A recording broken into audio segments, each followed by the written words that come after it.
Okay. सो सबसे पहली चीज, एक तो मैंने लास्ट क्लास में आपको कराया था कि बैलेंस शीट किस तरीके से बनाते हैं। उसका पूरा मैंने तरीका बताया था। तो समीक्षा, क्या स्टेप्स थे बैलेंस शीट को याद करने के? सर वो लाइन बताऊं? क्या था, स्टेप्स क्या थे? सबसे पहले क्या याद कैसे करना है? पहले तो फॉर्मेट, और फिर सर वो आपने बताया था ना पूरा क्या था वो? न्यूमोनिक, हाँ, वो बोलना है ना। सबसे पहले स्टेप्स क्या थे? सबसे पहले था कहानी याद करनी। हाँ वो होगा। ठीक है, क्या कहानी थी? श्याम सुंदर और नमन छाबड़ा में लड़ाई हो गई। नमन छाबड़ा जीत गया क्योंकि श्याम सुंदर ने सीनियर रीजनल मैनेजर से अप्रोच लगाई, पर हम्म, कुछ नहीं हुआ। नमन ने ले देकर ले देकर काम करवा लिया और हाँ हाँ हाँ हाँ हाँ हाँ, गड़बड़ हो गई। हम्म, याद था कल तक तो। बेटा, अगर ये पहला स्टेप ही गड़बड़ हो जाएगा तो सेकंड स्टेप कैसे होगा? क्योंकि उसी से निमोनिक्स बनने हैं।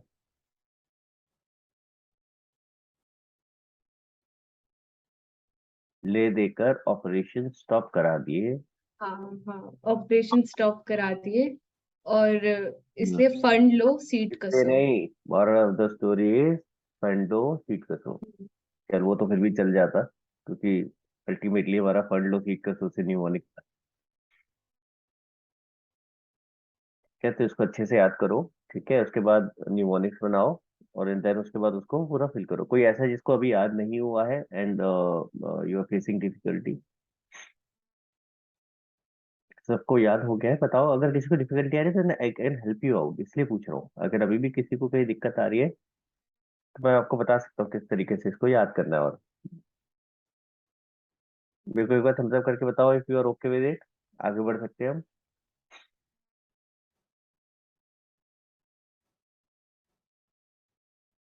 ओके, चलो फिर हम लोग आगे बढ़ते हैं। मैं आपके साथ स्क्रीन शेयर करता हूँ।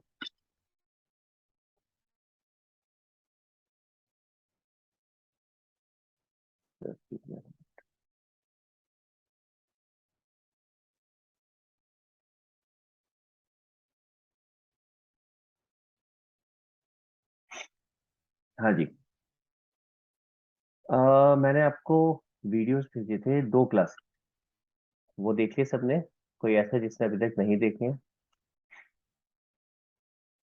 हाँ वृंदा। सर मैं वो लास्ट वाली क्लास नहीं देख पाई बस। तो मतलब एक क्लास का देखा है, एक का नहीं देखा है? हाँ जी। ऐसा क्यों?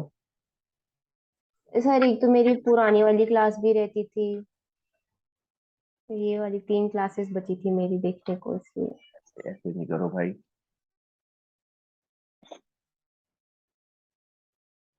अभी ये खत्म करना है इस क्लास के बाद, ठीक है? स्निग्धा, सर मेरी भी बस वो लास्ट वाली क्लास बची है।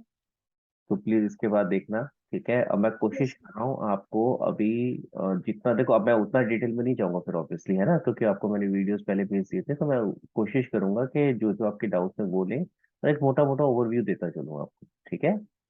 तो डिटेल के लिए कैसे मैंने उसको याद करने के तरीके बताए हैं, क्या मतलब है, तो एक बार प्लीज उसको क्लास को देखना। फिर कोई अगर डाउट होते हैं उसके बाद, then let me know. And फिर से मैं बता रहा हूँ, डाउट के लिए जरूर क्लास तक वेट करनी है। तो जो भी डाउट होते हैं, जस्ट मैसेज में ही मैं आपको रिप्लाई कर दूंगा उस पर। ठीक है? चलो, तो आज अवनी के साथ डिस्कस करेंगे। तो अपनी हैंड हैंड रेस कर ले बेटा। ओके। सो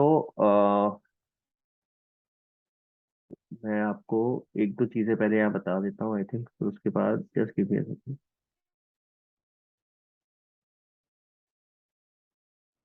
पहले एक दो चीजें यहाँ से डिस्कस कर लेते हैं and then we'll move on to जो नोट्स मैंने आपको भेजे है ना, मैं वो वाले पे आ जाऊंगा, क्योंकि वहां से समझाना आसान है। उसमें सारा सबका ब्रेकअप डिटेल सब कुछ दे रखा है ना। ओके, तो यहाँ से डिस्कस करते हैं। देखो, 3 चीजें मैंने आपको बोली थी। स्निग्धा, कुछ आपको कुछ कहना था क्या? आपका हैंड रेज है। यस सर, प्रत्युष का भी मैसेज आया कि वो 2-3 मिनट में आ रहा है, उसका सिस्टम रिबूट हो रहा है। ओके, कोई बात नहीं।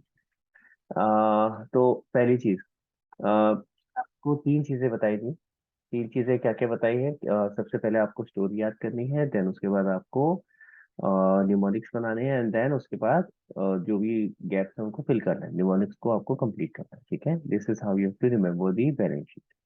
ये बहुत जरूरी है क्योंकि आगे आने वाले चैप्टर्स में जब तक आपको हेडिंग, सब हेडिंग और उसका ऑर्डर नहीं पता होगा तो आप क्वेश्चंस नहीं कर पाओगे। ठीक है, that is reason why this chapter is important. ये डायरेक्टली ज्यादा मार्क्स का नहीं आता, लेकिन इनडायरेक्टली हर जगह हेल्प करेगा, तो इसलिए इसको वेटेज दें। आ, हमने बैलेंस शीट में शेयर्स वाला जो पोर्शन था, शेयर कैपिटल वाला, वो ऑलरेडी कर लिया है। तो अगर आपको याद हो तो हम ऐसे बनाते थे, लिखते थे balance sheet, equity and liabilities, and then उसके बाद share holder fund, and then उसके बाद शेयर कैपिटल। अगर एसपीआर यानी सिक्योरिटी प्रीमियम होता था तो हम उसको रिजर्व एंड सरप्लस में लिखते थे। यहाँ तक होता था अवनी? ऐसे ही करते यस। थे। ठीक है। यस। और शेयर कैपिटल पे क्या क्या आता था? कुछ बता सकते हो शेयर कैपिटल में हम क्या क्या चीजें लिखते थे? ऑथराइज शेयर कैपिटल लिखते थे, इशूड शेयर कैपिटल लिखते थे, फिर शेयर फोर्फिटेड लिखते थे और कॉल इन एरिया थे। नहीं नहीं नहीं, सब्सक्राइब कहाँ चला गया बीच का? वाह, सब्सक्राइब हाँ ये भी था, अबे उसी को तो सारा ऊपर लेके जाते थे। हाँ। हाँ हाँ हाँ, तो इधर देखो, तो ऑथराइज आता था। उप्स, जाओ।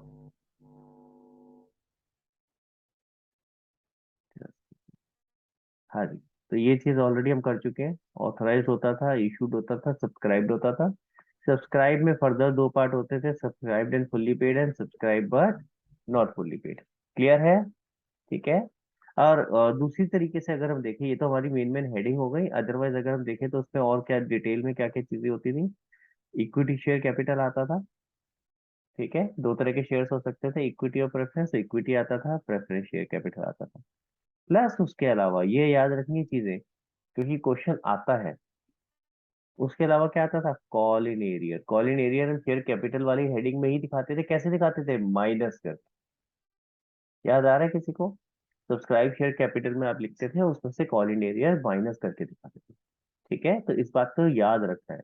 क्यों बोल रहा हूँ इस बात को याद रखना है? क्योंकि क्वेश्चन में आ जाएगा, बताओ कॉल इन एरियर की हेडिंग और सब हेडिंग क्या है। तो क्या बोलोगे अपनी हेडिंग और सब हेडिंग क्या है? शेयर कैपिटल में सब्सक्राइब शेयर कैपिटल में आता नहीं, हेडिंग कहाँ है? देखो, हेडिंग है share holder fund. These are heading, जो 1 2 3 4 है ये हेडिंग है। तो अगर आपसे है। क्वेश्चन हेडिंग सब हेडिंग पूछ रहा है तो हेडिंग क्या बोलोगे? शेयर होल्डर्स में क्लियर हुआ? तो हेडिंग है शेयर होल्डर फंड, और सब हेडिंग क्या है? Share capital. Share capital. और उसमें आप कैसे लिखोगे? Shown as a deduction from share capital, क्योंकि आप माइनस करके दिखा रहे हो।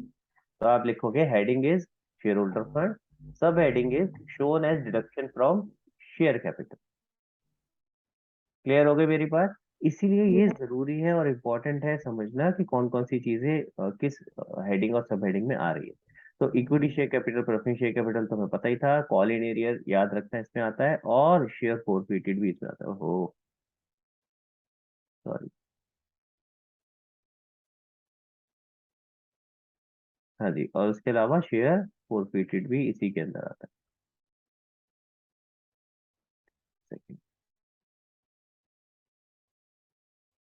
क्लियर हो गया? ठीक है, तो अगर मैं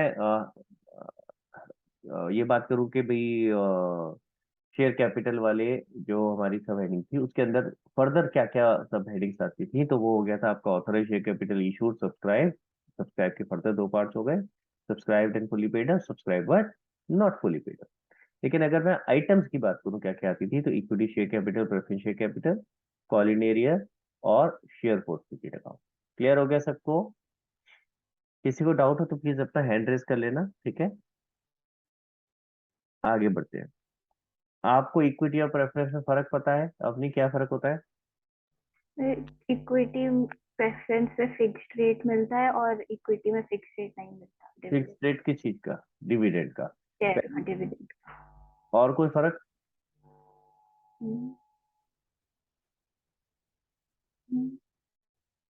वो तो सामने दिख रहा था, लिखा हुआ।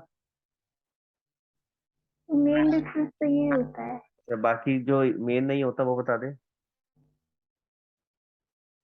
और कोई बता सकता है? इक्विटी प्रेफरेंस शेयर चाहे लॉस हो चाहे प्रॉफिट तो मिलता ही है। क्या क्या दोबारा बोल अपनी। तो प्रेफरेंस चाहे लॉस हो चाहे प्रॉफिट तो मिलता ही है। अच्छा, चाहे इक्विटी लॉस से होगा चाहे प्रॉफिट। प्रॉफिट होगा, मिलेगा ही मिलेगा, यही तो मैं जानना चाह रहा था, ये बिल्कुल गलत है।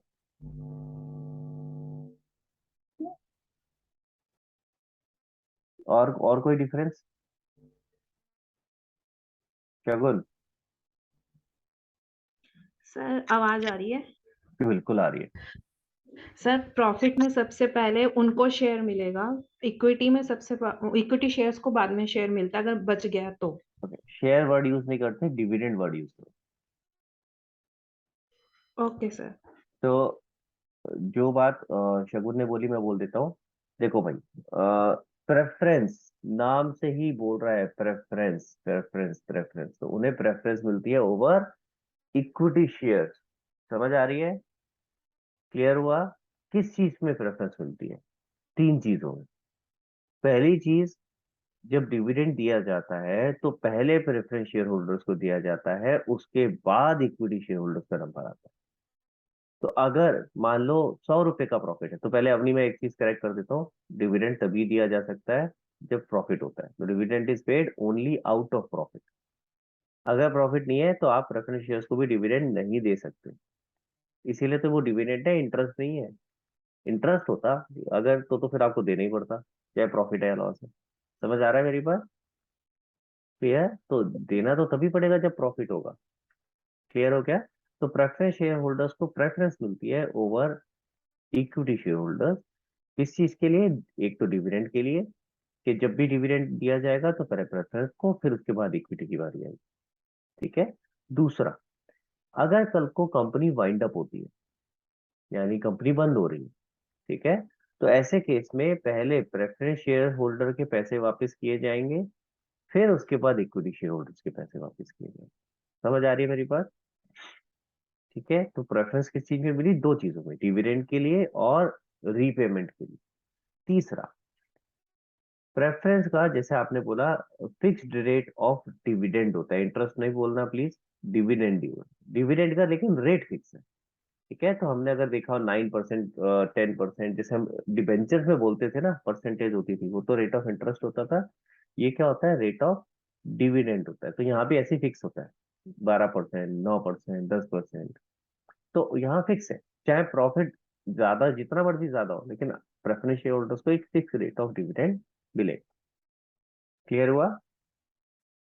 एक और चीज बता देता हूँ, preference share normally normally redeemable होते हैं। रिडीमेबल का मतलब क्या होता है? यानी कि जैसे डिबेंचर्स आपकी कुछ 10 साल बाद, 15 साल बाद आपको रीपे करना है ना उनका पैसा, इसी तरीके से प्रेफरेंस शेयर्स में भी नॉर्मली क्या होता है, एक टाइम पीरियड के बाद आपको उनके पैसे वापस करने हैं, आप उनको पैसे वापस करोगे, प्रेफरेंस शेयर्स उनसे वापस ले लोगे। इक्विटी शेयर तो रिडीमेबल नहीं होते, मैंने आपको बताया था। इक्विटी शेयर तो आपने एक बार जो कंपनी ने इशू किए, तो जब कंपनी बंद होगी सिर्फ तभी कंपनी उसके पैसे वापस करेगी। क्लियर है? समझ आ रहा है? यस। सबको क्लियर है? हाँ, परीक्षा कुछ और पॉइंट ऐड करना है इसमें? इक्विटी शेयर होल्डर्स ओनर्स होते हैं लाइक कंपनी के, वो मैनेजर में पार्टिसिपेट कर सकते हैं। प्रेफरेंस शेयर होल्डर्स को ये राइट नहीं मिलता। प्रेफरेंस शेयर होल्डर्स को भी थोड़ा बहुत राइट होता है, ऐसा नहीं है कि बिल्कुल राइट नहीं होता, वो भी ओनर होते हैं। बट हाँ, राइट्स डिफाइंड होते हैं। तो इक्विटी शेयर होल्डर्स जो होते हैं उनके पास एब्सोल्यूट राइट्स होते हैं, हर चीज के डिसीजन लेने के उनके पास राइट्स होते हैं। प्रेफरेंस शेयर होल्डर्स पे हर तरह के राइट्स नहीं होते। ठीक है। हाँ Samiksha? Right to vote only equity shares में होता है, प्रेफरेंस में नहीं होता। मैं वही कह रहा हूँ, जो प्रेफरेंस शेयर्स हैं उनके राइट्स लिमिटेड होते हैं। ठीक है। तो उनके भी राइट्स होते हैं, ऐसा नहीं है नहीं होते, लेकिन हाँ ऑब्वियसली जो मेन डिसीजन है, जो मेन पावर है, वो सारी इक्विटी शेयर होल्डर्स के पास होती है। ठीक है। क्लियर? एक और चीज होती है, अगर आप स्क्रीन पे देख रहे हो, लिखा है क्यूमुलेटिव और नॉन क्यूमुलेटिव प्रेफरेंस शेयर। ये क्या होता है? तो सर ये भी समझ लेते हैं। परीक्षा बताएगी? बताओ परीक्षा, क्या होता है? सर क्यूमुलेटिव वो होते हैं कि अगर आपको जैसे एक साल में लॉस हुआ और आपको प्रेफरेंस शेयर का डिविडेंड नहीं मिला, तो कुछ में आगे कैरी फॉरवर्ड हो जाता है कि आपको अगले ईयर में दोनों ईयर का मिलता है, तो वो क्यूमुलेटिव होता है। बिल्कुल। तो जैसे मैंने बोला प्रेफरेंस शेयर्स में भी अलग अलग टाइप के होते हैं। तो जैसे एक तो हो गया रिडीमेबल और नॉन रिडीमेबल। तो रिडीमेबल का तो मतलब हो गया कि भाई उसको हम रीपे कर रहे हैं कुछ टाइम बाद या नहीं कर रहे हैं। ठीक है, तो इसी तरीके से क्यूमुलेटिव और नॉन क्यूमुलेटिव भी होते हैं। उनमें क्या होता है, क्यूमुलेटिव का मतलब हो गया कि जो डिविडेंड है आपका, ठीक है, और जो fix rate of percent dividend था 10%, 12%, अगर मान लो किसी साल लॉस हो गया तो क्या करें। अब नहीं तो गई थी लॉस में से दे सकते हैं, लेकिन ऐसा नहीं होता है ना, तो हमें प्रॉफिट में से देना है। तो ऐसे केस में आप डिविडेंड तो दे नहीं पाओगे उनको। क्लियर है। तो फिर क्या करें, तो वो वाले साल उनको डिविडेंड नहीं मिलेगा। अगर क्यूमुलेटिव होंगे तो नेक्स्ट ईयर पहले पुराने साल का डिविडेंड मिलेगा, फिर उसके बाद अगले साल का। इसी तरह ऐसा भी हो सकता है कि चलो अब एक तो लॉस का केस हो गया, एक हो सकता है इनसफिशियंट प्रॉफिट हो। तो आप 10% डिविडेंड देना था लेकिन 5% या 7% ही दे पाए, तो जो पहले 3% रह गया पहले वो दिया जाएगा, फिर उसके बाद अगले साल का डिविडेंड जो बनता है वो दिया जाएगा। ठीक है, तो क्यूमुलेटिव में एक तरह से क्या होता है कि प्रेफरेंस शेयर जो क्यूमुलेटिव है उनमें नुकसान नहीं हुआ उनका, कि अगर किसी साल डिविडेंड नहीं मिला तो अगले साल जब भी प्रॉफिट होगा तो आपको मिल जाएगा। क्लियर हो गया। This is what is called cumulative preference share. Non cumulative में ऐसा ऑप्शन नहीं होता है, तो अगर किसी साल किसी वजह से आपको डिविडेंड नहीं मिल पाया तो वो लैप्स हो जाएगा। हाँ समीक्षा। सर जैसे आपने कहा कि क्यूमुलेटिव में जो प्रॉफिट मतलब जो डिविडेंड होता है वो कैरी फॉरवर्ड हो जाता है। सर लेकिन वो डिविडेंड का अमाउंट निकालेंगे कैसे अगर प्रॉफिट हुआ ही नहीं है? बेटा 10%, 12% जो मैं परसेंटेज बोल रहा हूँ किस पे लगाते हैं, डिबेंचर्स में किस पे कैसे निकालते थे? मतलब अमाउंट कैसे निकालते थे, डिबेंचर्स का इंटरेस्ट कैसे निकालते थे? जो उसका अमाउंट था उससे डिबेंचर के डिबेंचर की जो कौन सा अमाउंट था, nominal value. Nominal. Nominal value को रेट ऑफ इंटरेस्ट से मल्टीप्लाई करते थे। सेम चीज यहाँ भी होगी। प्रेफरेंस शेयर्स की नॉमिनल वैल्यू को उसके रेट ऑफ डिविडेंड से मल्टीप्लाई करोगे। Okay sir. ठीक है ना, तभी तो बोला है कि इट इज नॉट डिपेंडेंट कि प्रॉफिट ज्यादा हो रहा है तो आप उसको ज्यादा डिविडेंड दे सकते हो। नहीं, यहाँ ज्यादा डिविडेंड नहीं दे सकते, यहाँ तो फिक्स रेट है। इक्विटी शेयर होल्डर्स के पास होता है हाँ कि भाई अगर ज्यादा प्रॉफिट हो रहा है तो ज्यादा डिविडेंड मिलेगा, कम हो रहा है तो कम मिलेगा। ठीक है, क्लियर हो गया। Okay sir. And sir guys please, मतलब इक्विटी शेयर में जो परसेंटेज हाँ एक बार जरा कैमरा ऑन कर होता लो बेटा। जिसका नेटवर्क का है इशू, आई कैन सी शकुन और वो समीक्षा का नेटवर्क का होता ही इशू नहीं है। है, नॉमिनल वैल्यू से होता है। Yes sir. एक सेकंड बेटा, बाकी लोग प्लीज, हाँ बाकी अपना अपना कैमरा ऑन कर लो। जिनका network issue I can understand, दिख रहा है मुझे नेटवर्क इशू आ रहा है थोड़ा सा, बट जिनका नहीं है प्लीज वो ऑन रखें। हाँ हाँ, समीक्षा बताओ। सर फिर हाँ तो इक्विटी अपना शेयर कैमरा में बंद कैसे करके पता बात चलता है करते हैं। कितना प्रॉफिट देना बेटा एक सिंपल सा एग्जांपल देता हूँ। मान ले 10 लाख रुपए का प्रॉफिट हुआ, ठीक है, कंपनी के पास 10 लाख का प्रॉफिट हुआ। ये 10 लाख का प्रॉफिट कैसे, सारे खर्चे वर्चे सब माइनस करने के बाद। अब उसके बाद क्या होगा, आप सबसे पहले प्रेफरेंस शेयर होल्डर्स को डिविडेंड दोगे। ठीक है, अब मैं अज्यूम कर रहा हूँ कि हमने कैलकुलेशन कर ली प्रेफरेंस शेयर होल्डर्स का डिविडेंड कितना बनता है, 2 लाख रुपए। क्लियर हो गया। तो आप सबसे पहले क्या करोगे, वो 2 लाख रुपए का डिविडेंड दोगे। बच्चे कितने, 10 लाख में से 2 लाख गए, बच्चे 8 lakh. Now the directors of the company will decide कि भाई ये जो 8 लाख का डिविडेंड है इसमें से कितना, सॉरी 8 लाख का प्रॉफिट है, इसमें से कितना इक्विटी शेयर होल्डर्स को एज अ डिविडेंड डिस्ट्रीब्यूट करना चाहिए और कितना हमें वापस रिटेन करना चाहिए कंपनी के अंदर ही, ताकि हम अपने जो ऑपरेशन है उनको सक्सेसफुली रन कर सकें। ठीक है, क्योंकि ओके सर। तो ऐसा नहीं होता ना कि सारा का सारा जो बच गया उठा के इक्विटी को दे दो। क्लियर, तो आपको देखना पड़ता है कि आपको कितना रिटेन करना है और कितना ऐसा डिविडेंड देना है। क्लियर हो गया। ठीक है, दूसरा सिनेरियो लेता हूँ। मान लो 10 लाख की जगह आपका प्रॉफिट होता है सिर्फ 3 लाख। तो ऐसे केस में आप अगेन 2 लाख पहले प्रेफरेंस शेयर होल्डर्स को देते हैं, उनका तो फिक्स है कि उनको कितना देना है। ठीक है, तो उनको 2 लाख रुपए देते, फिर बचा कितना, 1 लाख। अब इक्विटी शेयर होल्डर्स को 1 लाख में से ही डिविडेंड मिल सकता है। हाँ ये हो सकता है कि कोई पुराना प्रॉफिट चला आ रहा हो, जैसे मान लो पिछले साल 10 लाख हुआ था उसमें से 8 लाख बचा था ना। अगर मान लो पिछले साल 8 लाख कुछ भी नहीं दिया हो डिविडेंड, अज्यूमिंग, तो 8 लाख पिछले साल का और 1 लाख इस साल का, तो टोटल 9 लाख हो गए प्रॉफिट के। तो आप 9 लाख में से डिविडेंड दे सकते हैं। तो अगर कोई पुराना प्रॉफिट है उसमें से भी दे सकते हैं जो हमने रिटेन कर लिया था। क्लियर हो गया। एंड सर अगर 1 लाख ही प्रॉफिट है तो प्रेफरेंस शेयर होल्डर्स को मिलेगा कुछ? हाँ, वो अगर देखो डिविडेंड डिक्लेयर हो रहा है, अच्छा ये भी चीज मैं बता देता हूँ कि पहली चीज क्या होती है कि डिविडेंड क्या बोलते हैं, जो आपका डायरेक्टर्स होते हैं उनके ऊपर होता है कि वो कितना डिविडेंड प्रपोज कर रहे हैं। ठीक है, तो अगर उनको लगता है डिविडेंड देना है तो फिर वो प्रपोज करते हैं कितना देना है उस हिसाब से। तो अगर डिविडेंड देना है तो भाई सबसे पहले तो प्रेफरेंस पे देंगे, हमने अभी बताया। तो अगर 1 लाख का प्रॉफिट है तो 1 लाख का डिविडेंड पूरा का पूरा प्रेफरेंस के पास है, फिर ओके। इक्विटी को नहीं मिल सकता, क्योंकि 2 लाख रुपए हमने अज्यूम किया था इस सिचुएशन में कि प्रेफरेंस का डिविडेंड है। तो 2 लाख तक का जो भी प्रॉफिट होगा वो पहले प्रेफरेंस के पास ही जाएगा, इसीलिए तो प्रेफरेंस मिल रही है उनको। ठीक है, क्लियर हो गया। Yes sir. चले आगे, तो आई थिंक शेयर कैपिटल वाला अब सारा पोर्शन क्लियर है, आगे चलते हैं। अब बात आती है कंटिंजेंट लाइबिलिटी। कंटिंजेंट लाइबिलिटी क्या होती है? ठीक है, तो कंटिंजेंट लाइबिलिटी पहले मेरे को कौन बताएगा कि इसकी हेडिंग और सब हेडिंग क्या है? अब नहीं आता है आपको पता है कंटिंजेंट लाइबिलिटी कहाँ पे आती है, बैलेंस शीट में कहाँ लिखा है? Notes to account, balance sheet में नहीं आती, notes to account. Very good, चलो देखिए अपनी को पता ही वाला। तो मुझे लगा था फंसेगी कि ये नहीं सर याद नहीं है, बट लेकिन अच्छा लगा मुझे सुन के। देखो भाई, कंटिंजेंट लाइबिलिटी की कोई स्पेसिफिक हेडिंग सब हेडिंग नहीं है। ठीक है, क्यों?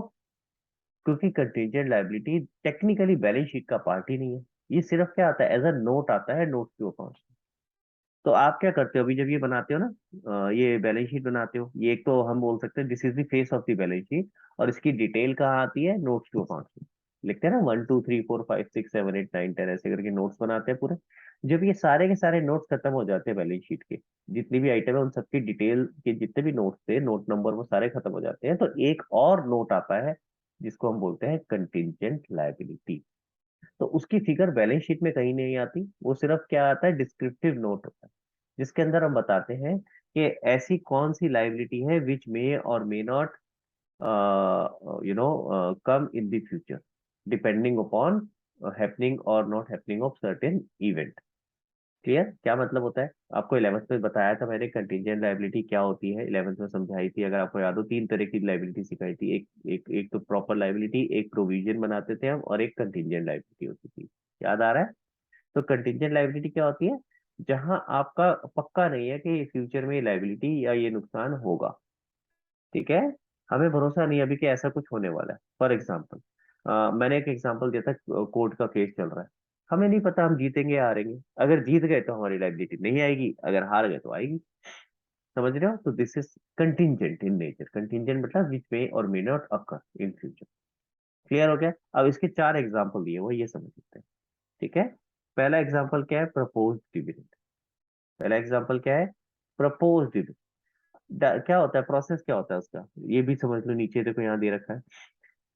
इसका एग्जांपल हम ले रहे हैं, मान लेते हैं फाइनेंशियल ईयर 18-19 की बात कर रहे हैं। तो वो शुरू होगा 1 अप्रैल 2018 को, खत्म होगा 31 मार्च 2019 को। तो होगा क्या, जब ये साल खत्म हो जाएगा तभी उसके बाद हमें पता चल पाएगा कितना प्रॉफिट है, उससे पहले तो पता नहीं चल पाएगा। तो नॉर्मल प्रोसेस क्या होता है कि ये ईयर खत्म होगा उसके बाद हम डिसाइड करेंगे ना कि कितना प्रॉफिट हम एज अ डिविडेंड डिस्ट्रीब्यूट कर सकते हैं। Are you with me? समझ आया? तो हम ड्यूरिंग द ईयर तो हम ये डिसाइड नहीं कर पाएंगे, हमें पता नहीं है कि कितना प्रॉफिट होने वाला है। तो नॉर्मल प्रोसेस में क्या होता है, हम जैसे ही साल खत्म होता है उसके बाद जो बोर्ड ऑफ डायरेक्टर है वो एक मीटिंग करते हैं। ठीक है, क्लियर हो गया? बोर्ड ऑफ डायरेक्टर्स मीटिंग करते हैं और ये डिसाइड करते हैं कि हमें कितना डिविडेंड देना चाहिए। तो उसको क्या कहते हैं कि वो प्रपोज करते हैं, वो फाइनल नहीं कर सकते, वो सिर्फ प्रपोज कर रहे हैं, ऑप्शन दे रहे हैं कि हमारे हिसाब से इतना डिविडेंड देना चाहिए, इसीलिए उसको क्या कहते हैं, proposed dividend. Are you with me? ये इंपॉर्टेंट चीज है, ये ध्यान से समझना है बेटा। ठीक है, तो वो क्या करते हैं, उस समय प्रपोज करते हैं। अब ये फाइनल कैसे होगा, उसके बाद अगली मीटिंग होती है शेयर होल्डर्स की। ठीक है, तो शेयर होल्डर्स देखते हैं कि भाई डायरेक्टर्स ने क्या प्रपोज किया था, उसके हिसाब से फिर वो सोचते हैं, फाइनल करते हैं क्या जो डायरेक्टर ने प्रपोज किया था हमें वो एक्सेप्ट है या नहीं, क्या हमें वो आगे बढ़ना है उसमें या नहीं बढ़ना। सपोज करो डायरेक्टर्स ने प्रपोज किया तो 2 लाख का डिविडेंड देना, शेयर होल्डर्स को लगता है नहीं यार 2 लाख का नहीं देना चाहिए, 1 लाख, 1 लाख का देना चाहिए, हमें पैसा रिटेन करना है क्योंकि आगे जो प्रोजेक्ट आ रहे हैं उसमें पैसे की जरूरत हो। तो हो सकता है वो 2 लाख की जगह 1 ही लाख अप्रूव करे। समझ आ रहा है? तो इसीलिए फाइनल से किसके पास है, शेयर होल्डर्स के पास। तो इसलिए जब director, board of director propose करते हैं then it is in the nature of contingent liability. अभी फाइनल नहीं हुआ है, फाइनल कब होगा? शेयर होल्डर्स की मीटिंग के बाद। समझ आ गई बात? क्लियर है? तो अगर क्वेश्चन में दिया है प्रपोज डिविडेंड, तो वो अभी क्या है? कंटिंजेंट इन नेचर है। ठीक है, जब शेयर होल्डर्स डिविडेंड डिक्लेयर कर देते हैं, जब शेयर होल्डर्स डिविडेंड फाइनल कर देते हैं, उसे क्या कहते हैं? डिविडेंड डिक्लेयर करना। ठीक है, उसे क्या कहते हैं? डिविडेंड डिक्लेयर करना। तो ध्यान से देखना क्वेश्चन में क्या बोला है, प्रपोज किया है या डिक्लेयर किया है। अगर शेयर होल्डर्स कर रहे हैं तो क्या बोलेंगे कि हमने इतना डिविडेंड डिक्लेयर कर दिया। ठीक, जैसे ही डिविडेंड डिक्लेयर हो जाता है तो उसकी जर्नल एंट्री बुक्स में डाल दी जाती है। ठीक है, जैसे ही डिविडेंड डिक्लेयर हो जाता है उसकी एंट्री बुक्स में डाल दी जाती है। एंट्री क्या बनती है? Statement of profit and loss, लिख लो कहीं पे, statement of profit and loss account debit. I don't know, यहाँ लिखी थी मैंने कहीं? नहीं लिखी, मेरी statement of profit and loss account debit to unpaid dividend, to unpaid dividend. बड़े सारे नामों से आ सकता है, अनपेड डिविडेंड, आउटस्टैंडिंग डिविडेंड। ठीक है, तो बात एक ही है, मतलब एक ही, अनपेड डिविडेंड, आउटस्टैंडिंग डिविडेंड, एक ही बात है। तो आपने क्या किया है टेक्निकली, देखो आपने एक तरह से जो प्रॉफिट था उसमें प्रॉफिट कम करके उसको कहाँ ट्रांसफर कर दिया? एक अलग अकाउंट में, अनपेड डिविडेंड।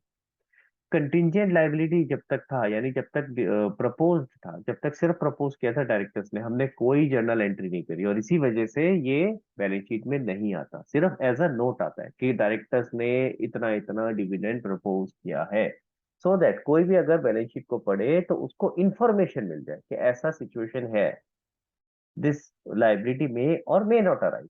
अभी पक्का नहीं है, लेकिन जैसे ही शेयर होल्डर्स ने डिक्लेयर कर दिया तो आप जर्नल एंट्री पास कर देते हो, तो आपका क्या होगा? स्टेटमेंट ऑफ P&L से प्रॉफिट कम हो जाएगा और लाइबिलिटीज में एक नई आइटम आ जाएगी जिसका नाम हमने बोला अनपेड डिविडेंड। समझ आई मेरी बात? सबको क्लियर हुआ? प्रोसेस समझ में आया?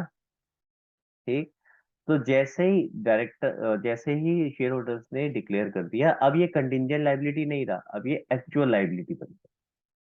क्लियर?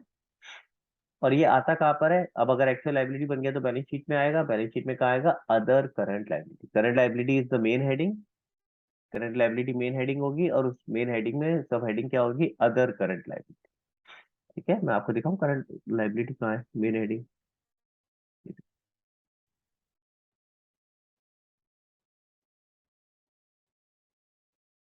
ये आपकी मेन हो गई करंट लाइबिलिटी, और इसमें सब हेडिंग आएगी अदर करंट लाइबिलिटी, इसके अंदर आएगा।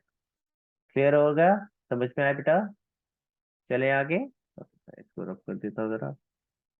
हाँ जी, वापस आते हैं कंटीजेंट लाइबिलिटी के ऊपर। और एग्जांपल्स क्या थे कंटीजेंट लाइबिलिटी के? तो प्रपोज डिविडेंड हो गया, दूसरा होता है bill discounted not yet matured. Bill discounted not yet matured, ये हमने आई थिंक 11th में भी किया था, दोबारा समझ लेते हैं।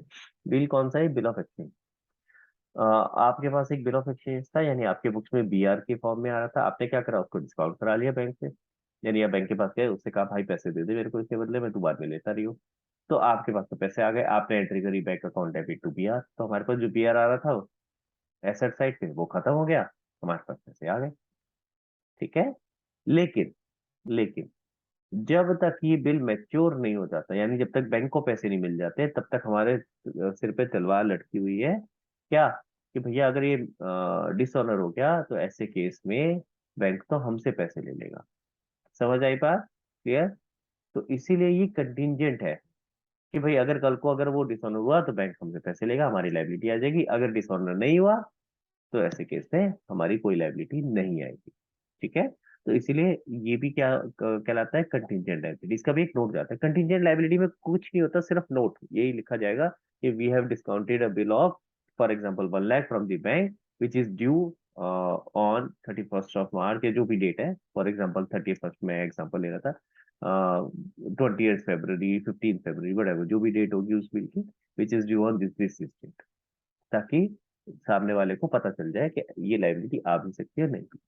इसी तरह अगर आपने क्रेडिटर को एंडोर्स कर रखा है बिल, यानी आपके पास बिल था, आपने क्रेडिटर को दे दिया, तो आपने अपनी क्रेडिटर्स को कम कर दिया एक तरफ से, दूसरी तरफ से BR को कम कर दिया।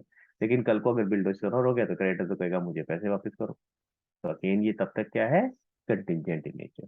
और आखिरी क्या है, dividend outstanding on cumulative preference share. अभी थोड़ी देर पहले समझा था क्यूमुलेटिव प्रेफरेंस शेयर क्या होते हैं, समझा था, जिसके अंदर क्या होता है कि भाई अगर मान लो आपको किसी एक साल आपको डिविडेंड नहीं मिला बिकॉज ऑफ द रीजन के सफिशिएंट प्रॉफिट्स नहीं थे, तो आप क्या करोगे, नेक्स्ट ईयर पहले पुराने साल का डिविडेंड दोगे, फिर अगले साल का। ठीक है, बट ये कंटिंजेंट लायबिलिटी में कैसे आ सकता है, कोई बताएगा मुझे, जिन लोगों ने वीडियो देखे तो वही आपको पता होगा क्यों आ सकता है कंटिंजेंट लायबिलिटी में। अब नहीं, सर क्योंकि अगले साल लॉस हो या प्रॉफिट हो उसका हमें पता नहीं ना, अगर लॉस हो गया तो हमें नहीं मिलेगा। राइट, हमें नहीं पता भाई, हमने चलो अभी तो हमने कर दिया कि हाँ एक्यूमुलेट कर दिया कि अभी इस साल हमने उसको डिविडेंड नहीं दिया है तो हम उसको अगले साल देंगे, पहले पुराने साल का देंगे, फिर अगले फिर उस रिस्पेक्टिव ईयर का देंगे। लेकिन क्या भरोसा अगले साल भी प्रॉफिट ना हो, क्या भरोसा उससे अगले साल भी ना हो, क्या भरोसा उससे अगले साल भी ना हो, तो अभी तो कंटिजेंट ही है। समझ आ रहा है मेरी बात, क्लियर है? तो इसलिए जब तक प्रॉफिट नहीं होता तब तक ये कंटिजेंट नेचर का ही रहेगा। क्लियर हो गया? तो इसलिए जब तक हम उसकी जर्नल एंट्री नहीं कर सकते तब तक सिर्फ कंटिजेंट नेचर के रखेंगे। ठीक है, तो ये आपके एग्जांपल हो गए कंटिजेंट लायबिलिटी के।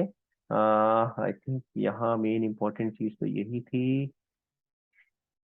हाँ, ये मैंने आपको एग्जांपल दिखा रखा था, जैसे 1 2 3 4 5 6 जितने भी आपके नोट्स होंगे सारे लिख दोगे पहले, फिर उसके बाद लास्ट नोट आता है contingent liability, notes to accounts. Clear, समझ आ गया?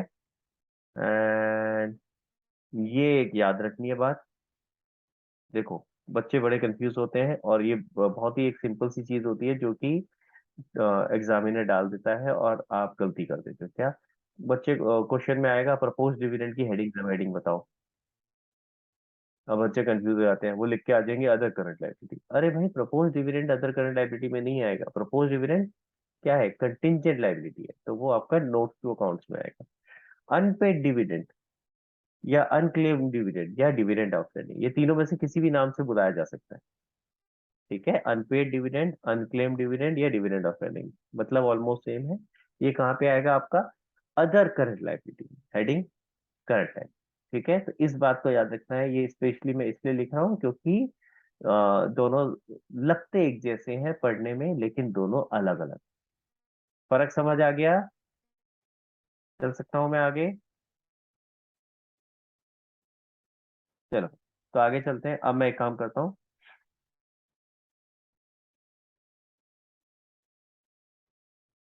अब मैं आ रहा हूँ आपके पास, जो नोट्स आपको दिए थे उस पे आते हैं।